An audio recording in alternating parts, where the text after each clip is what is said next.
What's up guys, how's it going?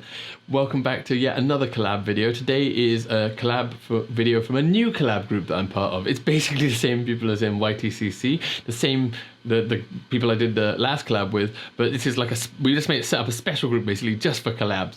So we decided to call our group WeCollab. It's kind of a play on the whole WeChat thing that we use to organize it all. Anyway, today we thought we'd do a collab for you on the silver lining of the virus.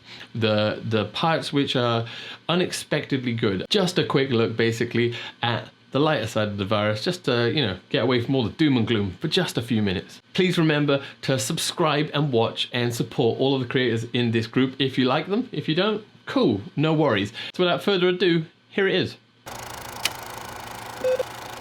So a real silver lining of the virus for me and being quarantined at home has meant that I've got to spend a lot of time with my wife and my two sons. I have a 3-year-old and a 4-month-old. So it's been nice just to be at home, to have no traveling needed to do, going to work, because I live substantially far from my work as well. It means that I'm quite tired when I get home and they're asleep when I get back. So it's been nice to see everybody first thing in the morning, have the first part of the day, no need to rush and get lunch and rush out the door and travel to work.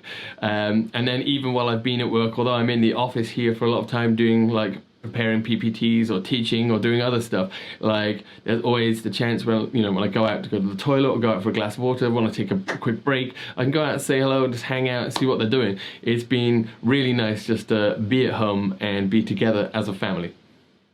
3 months ago, this location behind me was once a flourishing street market with vendors everywhere. Today, it's completely gone. This is what it looked like before. And this is what it looked like after.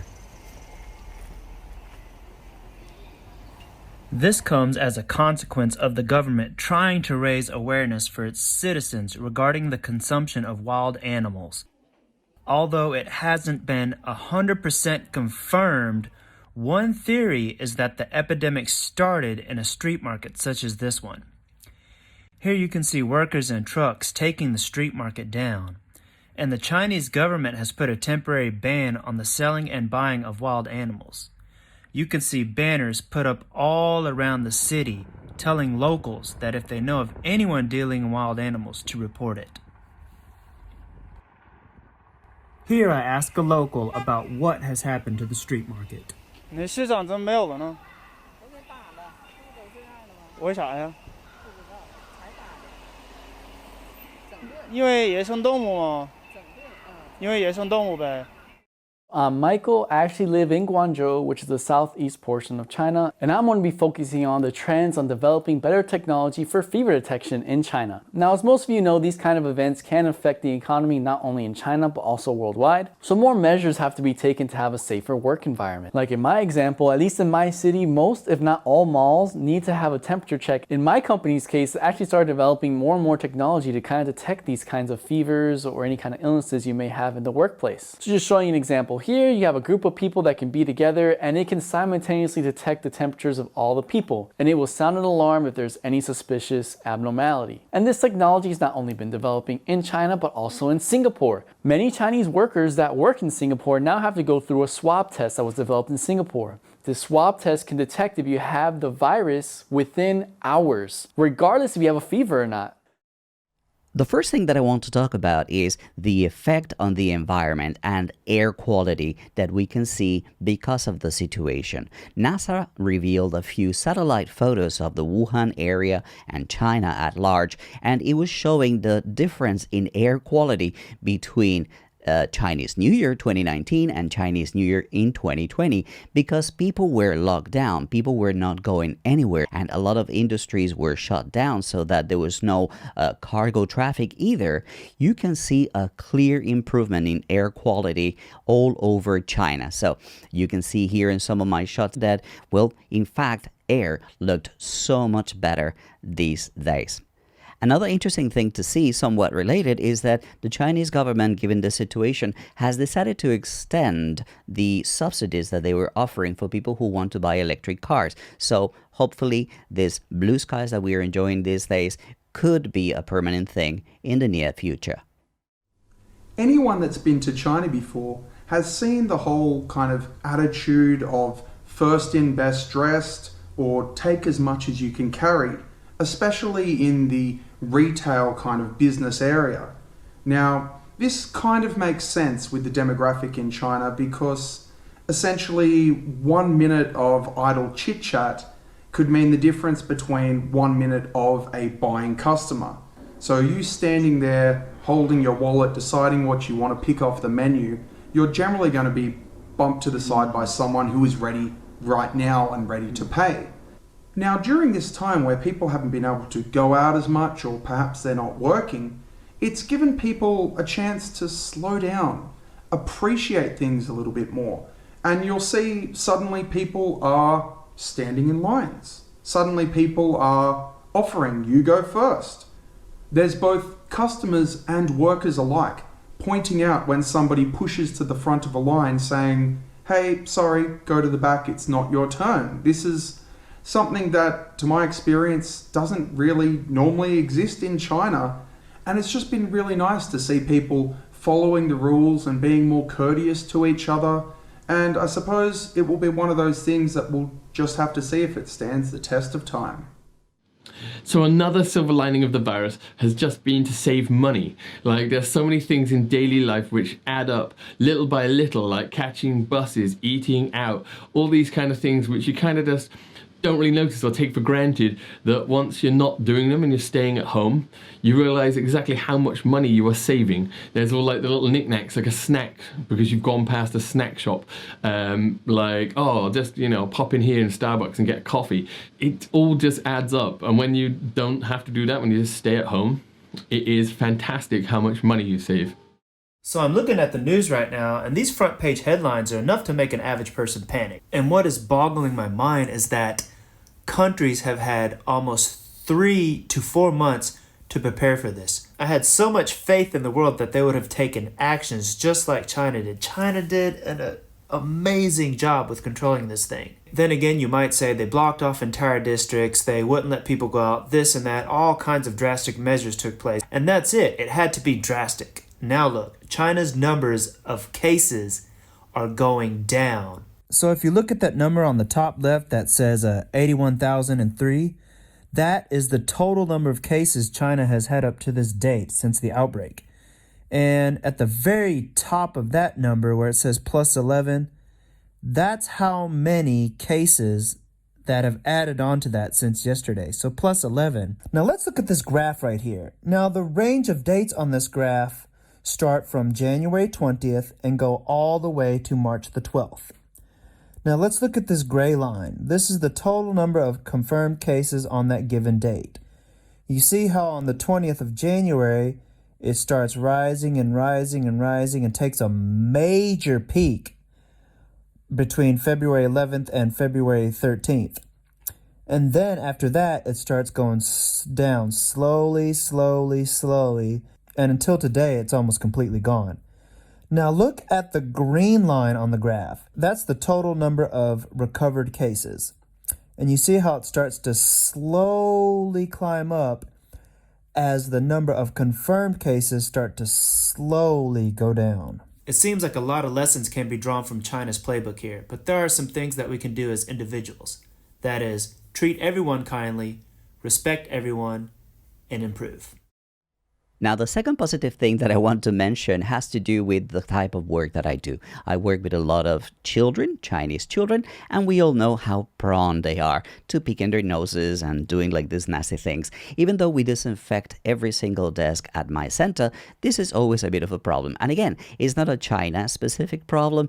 Children all over the world do this, right? But I feel that with all the time that children have been spending at home and with all the severity of the consequences of the lack of hygiene and lack of cleanliness, I believe that a lot of children have heard an earful of recommendations about, well, how to be more hygienic, not only at home but also in public. So I hope that this is also going to change in the classrooms. If in the past it was a little bit difficult to tell children not to do this, I suppose that now it's going to be very easy to tell them, hey, 这是我们的中国，不要病毒，对不对? So children are going to see that well, there is a connection between their personal habits, hygiene habits, and, well, the world at large. So hopefully that is also going to help change something that, in my opinion, would have taken generations to change. No matter which country you visit, you're always going to get some form of competitiveness between different areas, whether it be the north, the south, the east, the west, specific cities, genders, races, minorities. You're going to experience this competitiveness that can sometimes get aggressive or racist or discriminatory against things. And it's been something that has actually been really positive to see. Instead of kind of hating each other for it and thinking it's their fault, let's blame these people, let's ignore or get hatred against them, they've got a very beautiful, in a way of banding together and saying, let's unite, let's pray for these people. We've seen a lot of memes come out of it. We've seen a lot of people's videos and that come out that essentially are prayers and wishes for the people in affected areas. And you'll see the whole concept of we stand with you, standing together as one and uniting. When you look at the population that's in China, to see so many people kind of band together and unite in one to say, we're with you, we are one, we're strong together.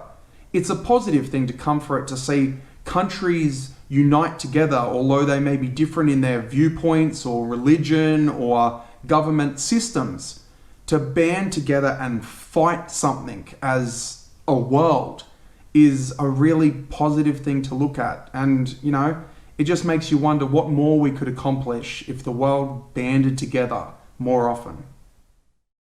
The next aspect is better hygiene practices at the workplace. The world is not going to stop spinning because of a virus. Same applies to business. Actually, in our city, we started working on the 10th of February. So in my case, the following measures have been taken in a company that has thousands of employees. More people are being aware and washing their hands more and more often. The sanitation of private vehicles and temperature checks twice a day. You also have a chance to get a workout in because you can't take the elevator anymore. You have to take the stairs to go to your office. You can see signs that are spread all over the offices about better hygiene practices during this situation. You actually have more controlled food distribution where you have to order food the day before instead of going to the canteen, and then they'll directly deliver it to your office. And lastly, more respect for meeting room capacities and the safety bubble to make sure you keep a proper distance between you and your colleague. And I'm sure many other companies in China are following these same kind of practices. Well, here we go again. Lockdown. It's day number 3 of Snarky Guy's incarceration. Confinement. Self-imposed exile. House arrest, detention, the Husgau, La Casa Grande. The big house.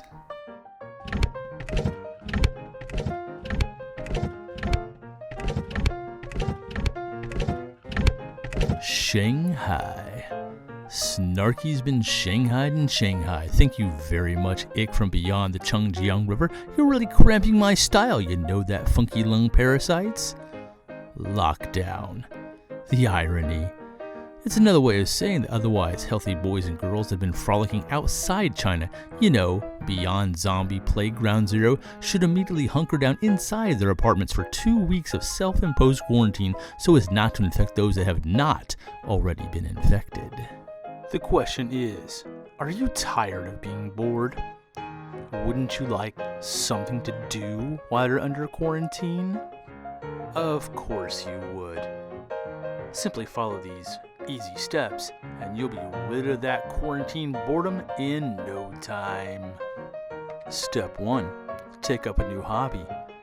I recommend watching the new Star Trek Picard while listening to a little Justin Bieber. Oddly enough, it helps to make a little more sense. When conventional entertainment is no longer an issue, you can always turn to alternative television.